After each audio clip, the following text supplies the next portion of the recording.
مفتی صاحب مزار تو امام حسن امام حسین اور حضور صلی اللہ علیہ وسلم کا بھی ہے، اسلام میں مزار بنانا ناپسند ہے؟ ناپسند ہے، بالکل جائز نہیں ہے۔ دیکھو نبی صلی اللہ علیہ وسلم کا مزار نہیں ہے، ہوا یہ تھا کہ جب سعودی عرب میں حکومت سعودیہ کا غلبہ ہوا تو انہوں نے جتنی بھی قبریں تھیں جو خلاف شریعت بنی ہوئی تھی وہ ڈھا کے برابر کر دی، سنت کے مطابق کر دی۔ نبی صلی اللہ علیہ وسلم کی قبر کے بارے میں پھر مشورہ ہوا تو بہت ساری دنیا سے علماء گئے، یہاں سے مولانا شبیر احمد عثمانی رحمۃ اللہ علیہ تھے، ان کو حکومت سعودیہ نے بلایا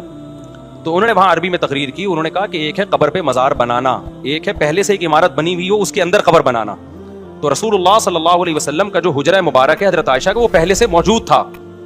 اس کے اندر قبر مبارک بنائی گئی ہے، اور قبر کے گرد تو اتنی سیسا پلائی ہوئی دیواریں ہیں کہ اس کے اندر تو کچھ ہو ہی نہیں سکتا، وہاں تو کوئی جا ہی نہیں سکتا، کیونکہ حفاظت کی نا اس کی، کوئی نبی صلی اللہ علیہ وسلم کے جسد اطہر کی کوئی توہین نہ کر لے کہیں سرنگ وغیرہ بنا کے، کیونکہ ایسی کوششیں ہوئی ہیں، تو اب وہاں تو کوئی جا ہی نہیں سکتا، تو باہر ہے یہ سب کچھ جو بھی ہے۔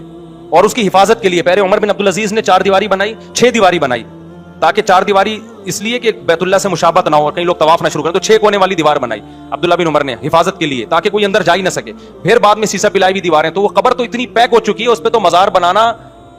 یا نہ بنانا یا کچھ ممکن ہی نہیں ہے، تو یہ سب باہر ہے۔ اور مسجد نبوی پہلے سے ایک یہ تو توسیع ہوتی چلی گئی نا مسجد نبوی کی، تو وہ مسجد نبوی کے اندر آ گئی ہے قبر، تو اس لیے وہ دیکھنے میں ایسا لگتا ہے کہ مزار ہے، حقیقت میں وہ مزار نہیں ہے۔ اور نبی صلی اللہ علیہ وسلم کی صحیح حدیث ہے کہ میری قبر کو عیدگاہ مت بناؤ، آپ نے فرمایا اللہ یہود و نصارہ پہ لعنت کرے، وہ اپنے پیغمبروں کی قبروں کو عیدگاہ بناتے ہیں، سجدہ گاہ بناتے ہیں، تبھی پیغمبر صلی اللہ علیہ وسلم کی قبر پہ میلہ ٹھیلا نہیں ہوتا جو مزاروں پہ ہوتا ہے،